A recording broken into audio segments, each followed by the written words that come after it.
Good morning, Michael. And today I will welcome you to Desert Island Discs because we're having a reversal of roles, aren't we? We are the boot or shoe is on the other foot, as they say. Yes. Yes. You've interviewed quite a number of people from the parish Mm. for this program, and um, we need to get some more out of you of your favorite choices and such like. But first of all, I wanted to ask you how you're finding your time in Bournemouth, which must be quite different from Basingstoke. Yeah. Thank you. I've been telling people it's 18 months, but in fact it's now almost 21 months Yeah, because it was the yeah, beginning of September. It's an easy time to remember because it's at the beginning of the school term that I was licensed. It's flown, and it's we're having a fabulous time.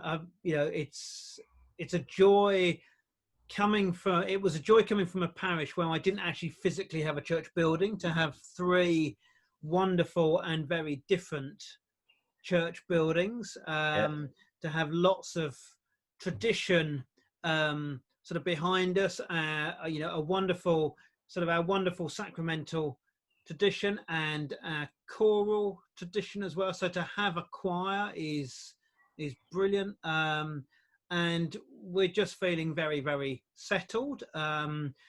It's been a shame that we've been locked up for 3 months, but we love the fact that the high street is sort of a couple of hundred yards away, that the beach is 20 minutes walk away, and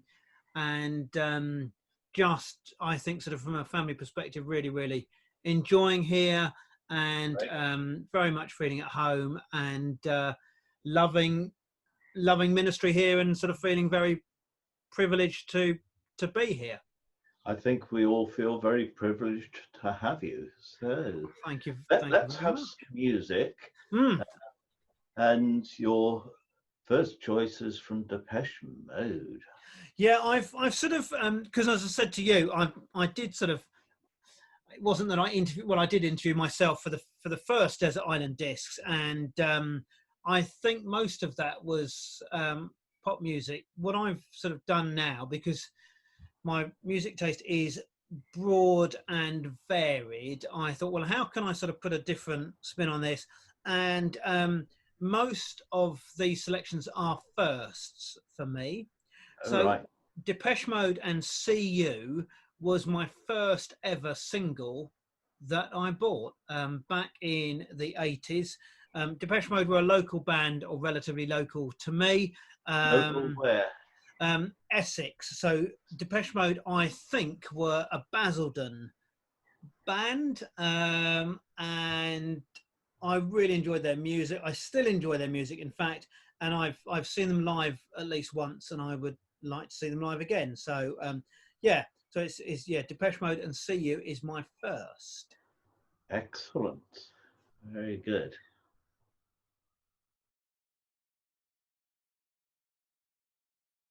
Very good. So your early years were all in Essex, were they? From the age of 2 or 3, yeah, I was brought up in suburban Essex, at the end of the district line, Upminster, and we lived equidistant between Upminster and Upminster Bridge stations.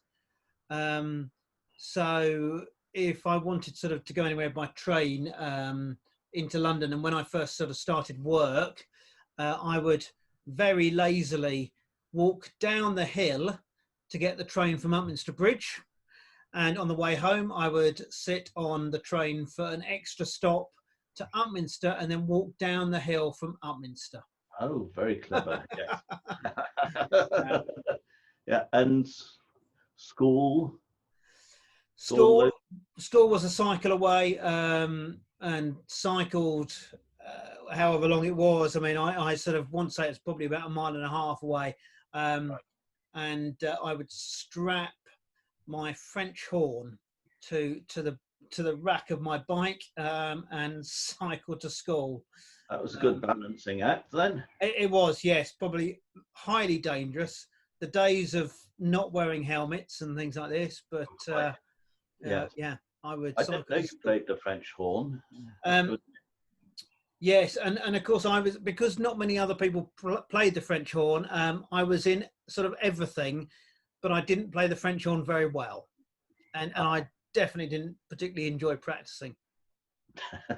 Tricky job that, I should think. Yeah. But you hadn't got any horn music in your choices. No, I haven't. Although often sort of Mozart's horn concerto is sort of, it sort of teeters around the list, but no, it's not on there. But that is a favourite of mine as well. Right. Yes. Yes. Now your next choice looks rather a fun video. Yeah. Madness. My goodness. Yes. Yes. Madness by name and madness by nature. Yeah, I mean, again, it was so this was the first album I bought. The first album that I bought of my sort of own money was Complete Madness by Madness, and there's a whole host of tracks on there I think I probably could have chosen, but I quite like It Must Be Love. So it's a cover version. I don't think that they certainly didn't write it, but it's a cover version, and I've been a sort of a lifelong Madness fan. It's a band that I've not seen live but would like to see live. Oh, right. I quite enjoy their music. Yes. Yes. Oh, good. So let's have It Must Be Love by Madness.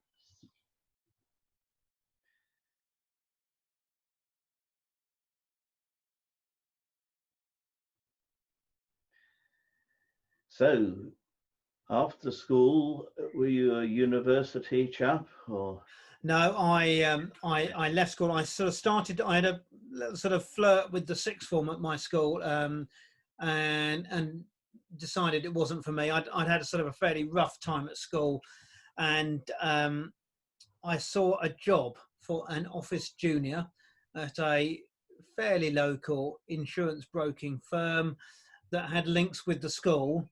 And I decided I want to go out to work. So I went home and told my parents that I was applying for this job, interviewed in my school uniform at the age of 16, got the job. And at the age of 16 in January 1986, started work for a family firm of insurance brokers in Barking in Essex.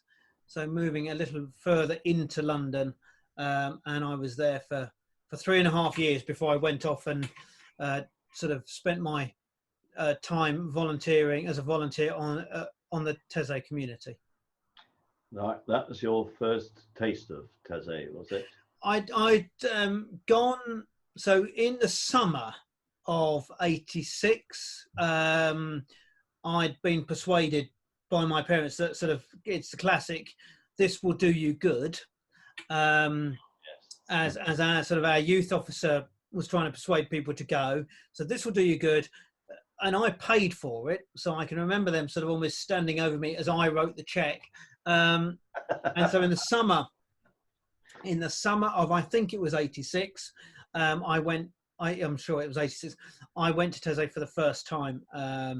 As I said, as a 17-year-old, and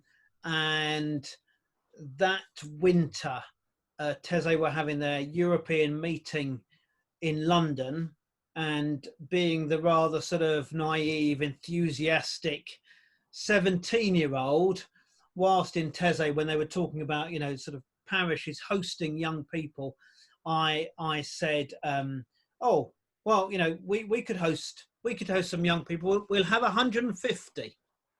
And this was sort of at the end of the year. And I then went back full of this enthusiasm. And in the end, actually, to my amazement, I think as a parish and working with other churches in the parish, we hosted 147. Brilliant. Yes. For the European meeting in London. It was the last European meeting in London. And apparently it saw the largest crossing of the Channel by by people since Dunkirk. So there we are. Yeah. So a European meeting for about 35,000 young people from across mainly Europe. Super. I suppose that leads in nicely to your next choice. The Heavens Are Telling. Ah, yes. Right? That's Joseph Haydn, not Michael Ayers. Yes, and it's sort of there are lots of versions in German, but as I think I said at the beginning, I've chosen music that in many respects represent firsts, not all of them, but a lot of them are firsts. And this was my first solo as a treble in the church choir.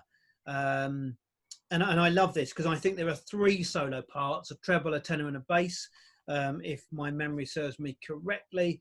And I just enjoy the piece, and I enjoyed singing it. So hence my choice of The Heavens Are Telling. Excellent.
so at some stage you left your insurance brokers, did you not, and gone elsewhere? Yeah, so I was, as I said, I was there for 3.5 years, but in that time, 6 months in, I discovered Taizé. I'd been to the European meeting in London and heavily involved with that. And then my parish paid for me and a Roman Catholic girl to go to a smaller meeting that Taizé had organised in Ljubljana, which at the time was part of Yugoslavia, communist Yugoslavia. So went there for, I think that was a 4 or 5 day meeting, and then I went back to Taizé a number of times after that, thinking really about a stay for a longer time, thinking about whether I was being called into the community or not. I then helped at the end of the year with the European meeting in Rome, and I can remember working for one of the brothers was organising prayers in the churches, or in a church in Rome, and we then became part of the working party preparing St. Peter's at the Vatican for a prayer with the Pope, who was John Paul at the time. Right, yeah. So that was quite an experience. That really was. Or it was, yes. Yeah. So then I think sort of I'd sorted out by Easter. I'm just trying to think now. Easter 1988, 89, 88, 89. That I was going to go to Taizé, and that year, then I went and sort of stayed. I ended up staying in Taizé for 18 months. And as a volunteer in those days, you didn't really go for any fixed period. You sort of went and just, you stayed for as long as was appropriate, how long a member of the community felt that sort of you should be there for. And so I ended up being there for 18 months. Yeah, you were sort of finding yourself.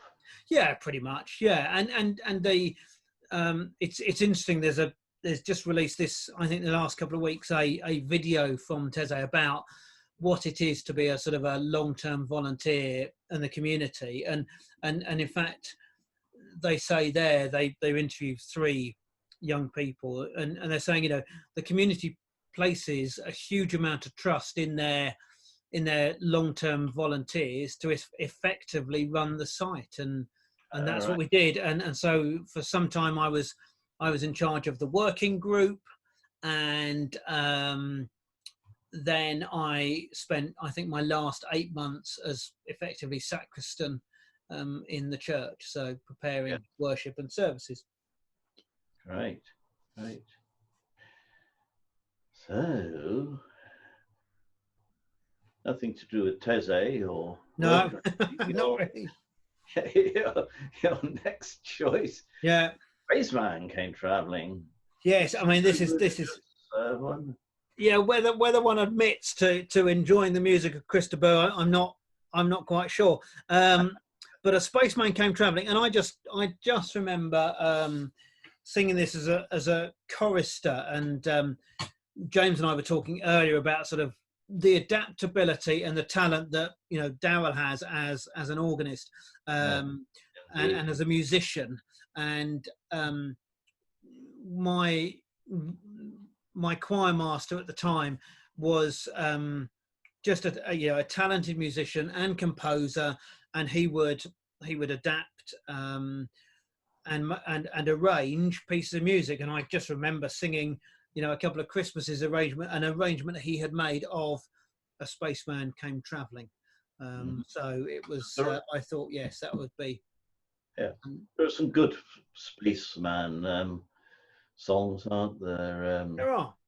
Elton John and Bowie. Yes. Yeah. Well, exactly. Yeah. Great.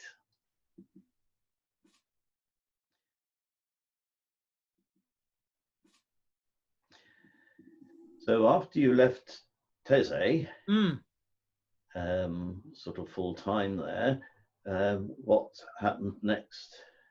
So that was, so I my sort of swan song, my farewell to Teze was the European meeting in Wrocław in Poland, in the winter of 89-90, just as the Berlin Wall was coming down. So it was, I think, sort of often we probably look back on events that sort of we were involved with or had some contact with, and then only later realised the importance of stuff. But you know, I can remember. So we got a coach from Teze to Wrocław. So this was a 36-hour coach journey, which I certainly wouldn't do now.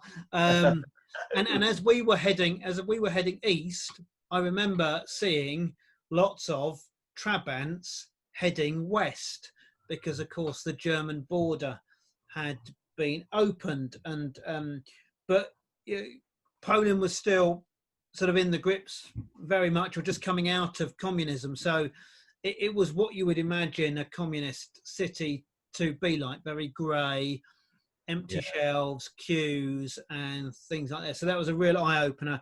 So I came back to Teze after that, and a couple of weeks later I packed my bags and imposed myself once again on my parents. I suspect they weren't expecting that to happen, to have me back. And then I came back, and being in need of some cash, I then went to work through what somebody had said at church. So a family friend had said to one of the family members of a department store, local department store, sort of that I was looking for a job that basically didn't pay an awful lot and treated its employees dreadfully, and where better but his shop. And so I ended up for a year in the menswear department of a shop called Rooms Stores, owned by the Rooms family. And I can tell you, it was as close as you'd get to Grace Brothers, and Are You Being Served, as any shop. So it was good fun. I enjoyed my time there. It was dreadfully paid, but actually it was good fun. I did enjoy it. It was very Grace Brothers like. And then during that, in the period of that year in the summer, Nicky and I met and got engaged quite quickly, and then I decided I probably needed a bit more money. And so after sort of looking actively for jobs back in the insurance industry, I remembered that my boss at the insurance brokers I'd left a couple of years before had said, you know, if things don't work out, or if you want a job in the future, give us a call. So I took him at his word, and I gave him a call, and they gave me a job. Right. So I then went back to work in Barking, and I then fell into specialising in looking after clients who were basically rich and some famous, and their household insurance and their cars and all the sort of personal trappings that come with money, and it was fascinating. Yes. So that then I fell into insurance back again. Yes, but of course you can't name any of these famous people. Which is a shame. Certainly not on screen, no. Good. So you met Nicky, and what stage do you begin a family?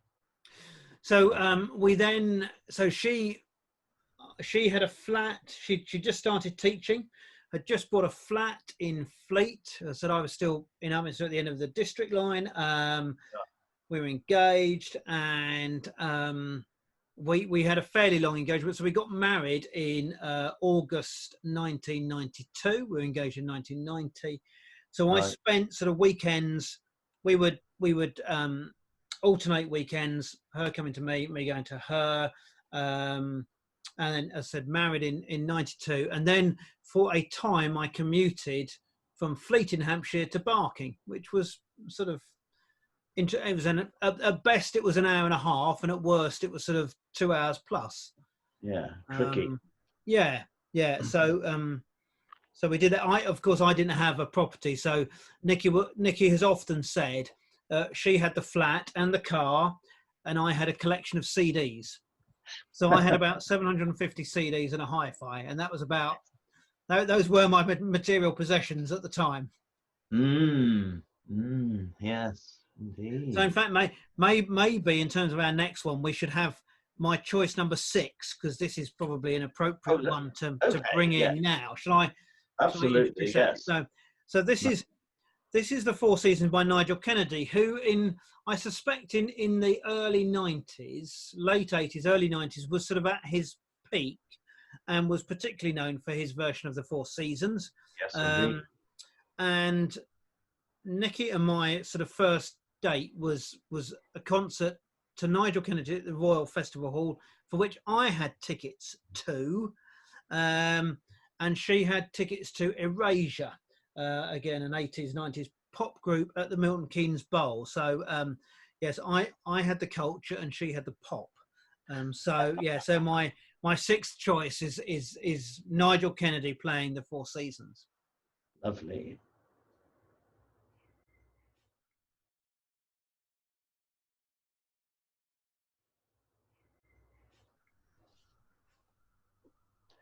So, Michael, at some stage you must have been thinking about ordination. Yes, I'd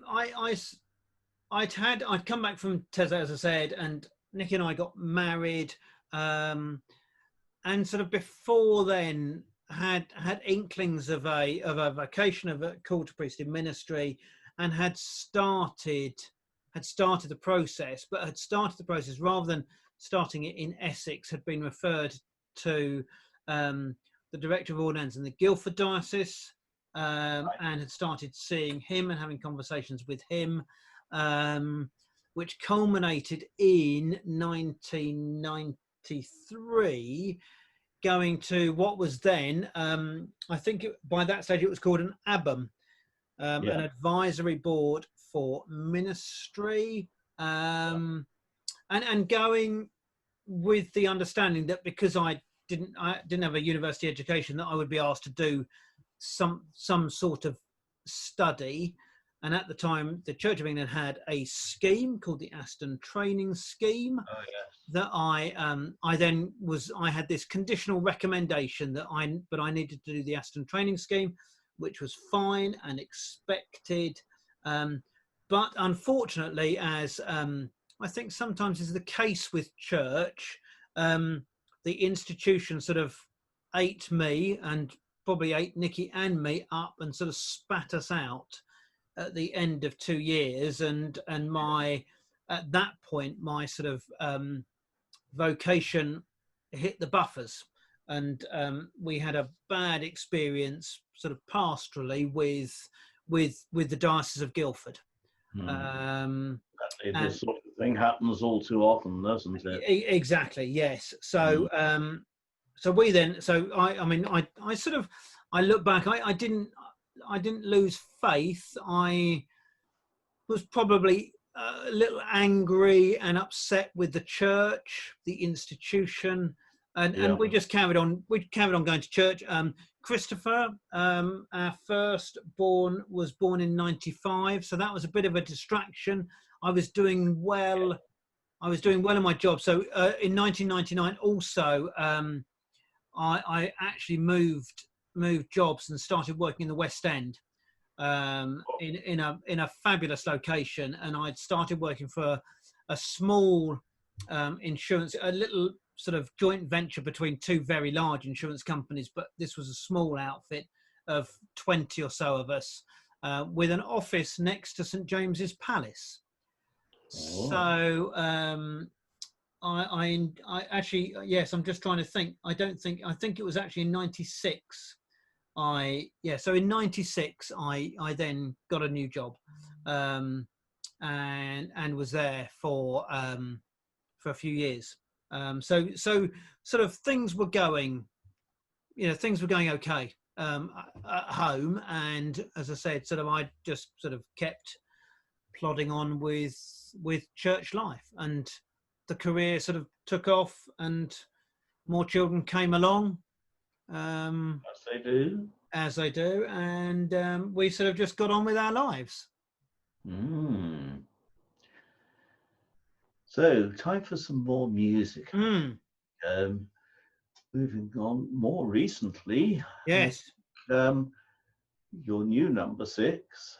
My new number 6, yeah, from our own James. I sort of think that I can't hear this enough, in the sense that I just think it's a beautiful piece of music, and I can remember seeing the production of James's production. He wrote The Way, and the pupil of the St Luke's Year 6 pupil singing this with just an amazing voice, and the words and the music. It's just, I just think it is an amazing song. And the words of the Magnificat anyhow are just, I think they they should resonate with all of us, and I think the setting, the music is also wonderful for this. And the video is very good, and we've used that on Sunday morning recently. Yeah, exactly. Online worship, which is really good, and attracted great comments from members of the congregation. So, Mary's Song by James Sharp, no less. Absolutely.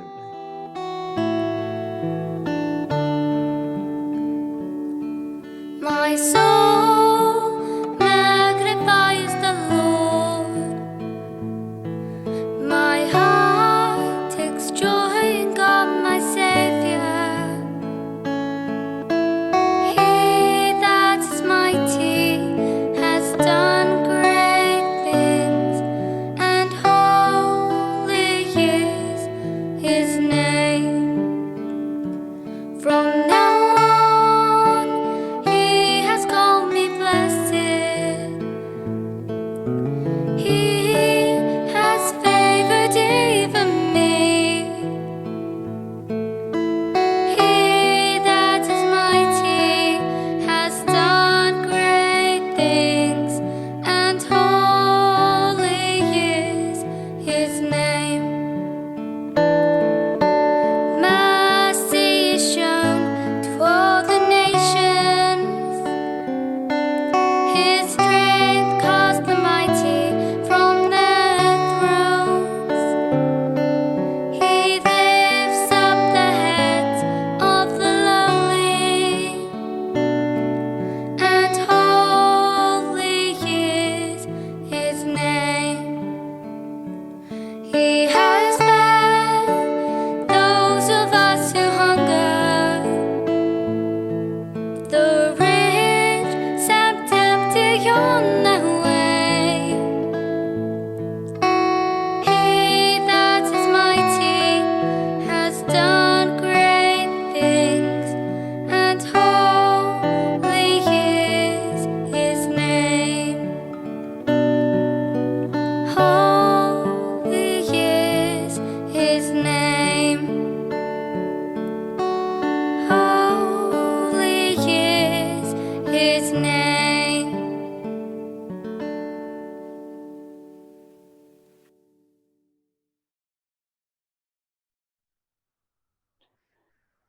Good. So, at some stage, you must have actually gone back on the ordinary trail. Yeah. So and I can't remember sort of what year this was, but we just got to the stage, I think, with our local church. We'd had a change of clergy, and this was where? So this was in Fleet. Fleetsville. So in Fleet, so we were sort of local to the local church. We lived on the edge. We lived on the edge of Fleet as a town. So we were driving to church, as lots of people do, and this was there were two there was a mother and daughter church, two churches in the parish. We went to the slightly newer one. And we had just got to the stage, I think, of being conscious that actually we'd got to sort of a stage of apathy with things. And one Easter, and I think it was Palm Sunday, we drove in the opposite direction to a small village church that had sort of a bit of a buzz about it, and we were just welcomed, and a couple of lots of people had talked to us, of you're new, the usual sort of stuff. Oh, you're new. Where do you live, and all this sort of thing. And so we started worshipping there, and then I think what struck us was during the summer, because of the kids and going away and things like this, we'd not been to church for some weeks. And when we got back, we had a number of messages on the answer phone, sort of saying, hope you're okay. We've been missing you, that sort of thing, from this new church. And it just felt a bit more homely. And was it was the church that Charles Kingsley was a rector of, which I didn't know until we sort of started going there. But it was an active, thriving village church. We made lots of friends there. The incumbent was lovely and of a totally different tradition to me, but respected the fact that in a village church there was a need to be sacramental and Eucharistic, and so in fact we also worked very well together. Me as then sort of about to be an ordinand, and I then, knowing that sort of the church, the establishment had eaten us up and spat us out a few years before, I was very conscious about going forward for and exploring my call. So I took myself off to Taizé and had some time in silence and spoke to my very wise guide brother, who sort of sent me away to basically just, be a good dad and husband. And that was it. And I thought, oh, this is fabulous. He sort of affirmed that actually my life isn't in ordained ministry, but is just doing what I'm doing. So that was great. Yes. But actually then I returned not that long after, sort of knocking on his door and saying, well, this strange feeling is not going away.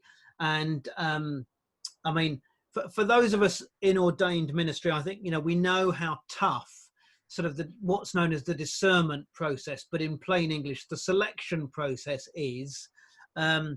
Well, my brother Thomas of the Taizé community, in a week in silence, put me through a whole load more than any advisory panel or director of ordinands could have put me through. He challenged everything, pushed me, got me to pray, all of this sort of stuff. And then at the end of it, he said, you must test your vocation. And if the answer is no, you need to know exactly why, and you need to challenge it. So there was sort of, he pushed me into taking it further. And so then when I got back, I carried on a conversation with my incumbent and went to see the DDO, the Diocesan Director of Ordinands. That would be a different one from before. Yeah, so this was now in the Winchester Diocese. So this was a change of diocese, Winchester Diocese. And what was interesting is, obviously, they tried, we talked about the past, and I was very honest with what had gone on. And they tried to sort of pull up paperwork, but I think it was over 10 years prior, so they couldn't. And then actually from the diocesan bishop, who was Michael Scott Joint, every time I saw him, I almost sort of felt as if I got an apology for the way I had been treated before. That's good. Yes. So that was quite interesting. Yes, I did. Very much. And so then in May 2008, I went on what was then and what is now known as a BAP, a Bishop's Advisory Panel, and was recommended for training. But at that stage, I'd sort of put myself forward for self-supporting ministry. So right. I had been recommended on that basis. But within the letter from the advisors to the bishop, there was a line that sort of said, you know, the advisors recognised that with the right training, I think something along those lines, with the right training, Michael could exercise his ministry at incumbent level. Excellent. So there was a little sort of seed sown that maybe self-supporting ministry wasn't for me. I then started at Sarum College part-time whilst continuing work, and on my first weekend, somebody in my small group said, we will have you in sort of full-time stipendiary ministry by the end of this course. And he was right. About 12 months in, I then sort of switched to the pathway of what they call incumbent status, or I think now primary leadership. So So then in 2011, I was ordained as a stipendiary curate, as a paid curate. Excellent. Let's take a break there. We'll come back to that because we need some more music. We do. Very well, Mozart goes well anywhere. He's got something for every occasion. So you have chosen? I have chosen Mozart's Coronation Mass, which, I mean, in fact, it sort of chimes in with where we got to in our conversation.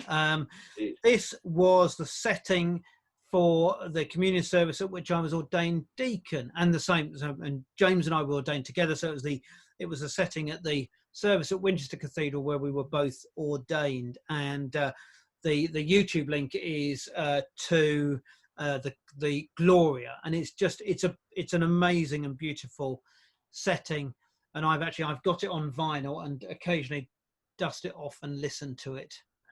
Wonderful. So Mozart's Coronation Mass.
you were ordained deacon, and where did you serve your title? So I served my title, my curacy in Chandler's Ford, which is sort of an interesting, I would say it's quite an interesting parish, sort of sandwiched between Southampton and Winchester. Yes.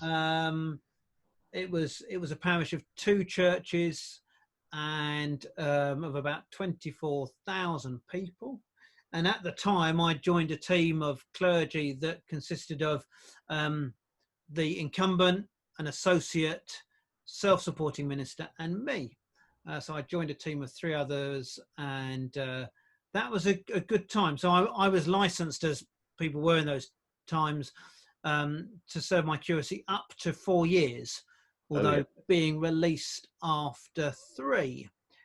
So in 2011 ordained deacon, priest in 2012, and spent 3 years in Chandler's Ford, which was sort of an interesting time as well, because of course it was a time of transition for family, and living next to one of the churches was an interesting time, a challenging time, I think, often just sort of settling in and getting into the rhythm and routine of a very, very new role. Yes. Oh, wonderful. And then on to here. Basingstoke in between. Well, sorry, yes, Basingstoke. Yeah. So in fact, it was it wasn't that I was in some ways, I guess I was chomping at the bit to move on from curacy, but that it wasn't because of anything untoward about my curacy. I was just felt ready to move on. I think one does. Yeah. And in fact, it was Bishop John Dennis. Yes, he died the other week. He has, yes. But at a confirmation, and I think I was probably faffing around in the vestry with him there, and he always used to say that sort of he sensed that curates were ready when they started asking about moving on or sort of getting bored and things. So I'd sort of then arranged meeting with the Archdeacon of Winchester, who at the time was Michael Harley, who was my training incumbent's predecessor. So he always sort of took a bit of an interest in what was going on in the parish and me. And one Lent, I said to him, could I come and see him to talk about what he might have on offer?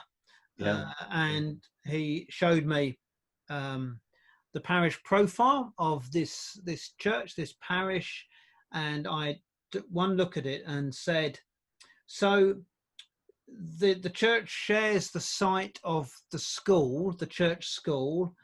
The church school has 630 pupils, and the church has a congregation of 20. This can't be right? And he said, yeah, yes, it is. And he said, there's a story behind it. And it was sort of it had spent a bit of time being had been broken and damaged. And I sort of felt called there. I, interviewed, it was a competitive interview and with 2 others, and was appointed there. And it was a very interesting time. It was lovely in many respects, sort of not having a church building to worry about, and having what was effectively a chapel within the school, but also we had our own self-contained space. So there was the chapel, the worship space, a kitchen, an office, storeroom, and right next to that was this school hall that could hold a few hundred people. Very handy. So it was a great time of sort of making friends, healing hurts, because that's essentially what had happened. The relationship with the school and the church had broken down, healing that, and was just a good time, actually a really good first incumbency for me. So it was a good time. Yeah, good. So your final choice of music, I think, seems to me to sum up a lot of your spirituality, because it's a Taizé one, which we're becoming quite used to in this parish, aren't we? Yes, I sort of thought I couldn't really have sort of two bites of the cherry and not have a Taizé chant somewhere in here in terms of the influence that the community has had and still has on me. So this is Nada Se Turbe, which is the words of Teresa of Avila. You know, let nothing trouble you, let nothing worry you. God alone is enough, or God is your sort of guide. And during my time in Taizé, probably towards the end of my time in Taizé, I'd started having or started practicing singing some of the solos. Oh, right. And the solos were normally, from a male perspective, sort of the preserve of one of the brothers of the community. So I'm not quite sure why I was sort of picked for this, but I can remember practicing with their sort of director of music, brother Jean-Marie, and this was the first really that I sort of got my teeth into in terms of the solo part, Right. and sort of me not being a particularly, I'd say, strong or good musician. I soon found out that actually those relatively simple sounding solos sung above the chant are jolly tricky, and Yeah. often don't sort of come in with the beat or rhythm of the main chant. But I love this piece. I love the words, and the version I've selected there is the version that has recently been recorded from a load of sort of people in lockdown. So Absolutely. And some of these recordings people have made from their own homes during the lockdown have been absolutely brilliant. Haven't they The just? lockdown Yeah. brought out a lot of creative. Exactly. Yeah, excellent. Yeah.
So, Michael, do you get time to read a lot? No, suspect I not. don't, and I'm not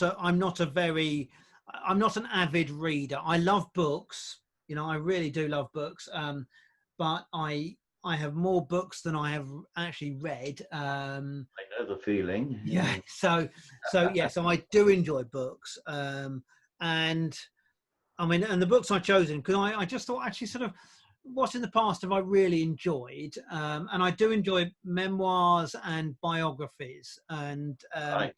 I can remember a good number of years ago reading Clive James's Unreliable Memoirs, and I think there are three of them. And I think one, well, I know one is called May Week Was in June, which I, for some Funny. reason, I still remember because I think, you know, it's a funny title. Yes. Talking of his days in Cambridge. So that's my book choice along with the Bible and I think it's Complete Works of Shakespeare. So Indeed. Yes. yeah, That's yeah. right. Yes. And your luxury item, I think you've made quite a splash with, if that's a right term for this, in the parish, because you have imposed it, as it were, Absolutely, on yes. all of us in church. So tell us about that. Yeah, I suspect my legacy will be people rolling their eyes and talking about coffee. And I really don't mean to sort of come across as a coffee snob at all. I really don't. Of course not. You know, so, but yes, of course, you know, a good cup of coffee is important to me. And I think coffee or good coffee is a good sign of sort of hospitality as well. Yeah. And there is a device called an AeroPress, which is a couple of rather innocuous looking bits of plastic that make a very good coffee, but there are no batteries involved or in it. It's a purely a manual process, making an espresso coffee. So that would be my luxury item with, of course, a very good supply of coffee. Indeed. Far better, dare I say it, than tradecraft. I know that's heresy in certain quarters, but I think yes. I think so in some respects. Tradecraft instant coffee got a bad rap because it's been around for some time, and the early variants were truly dreadful. I think the, you know, people have upped their game both from an instant perspective and a filter perspective, you know, a fresh coffee perspective. But yes, back whenever Tradecraft was first around and they started producing instant coffee, yes, it didn't have a good reputation. no.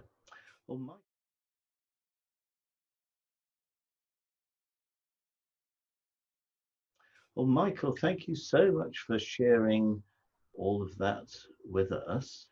I think it's now incumbent upon me to do a plug for next Saturday. Absolutely, our last Desert Island Discs next Saturday for foreseeable future. It won't be Desert Island Discs as we know it, because it'll be the unexpurgated version of it. All the bits which you have censored, and Alan Turl and I will be revealing all. So, you, dear listener, tune in next week. Absolutely. Fabulous. Well, thank you. I've enjoyed that. Yeah, it's good fun. Yeah. As it should be. Absolutely.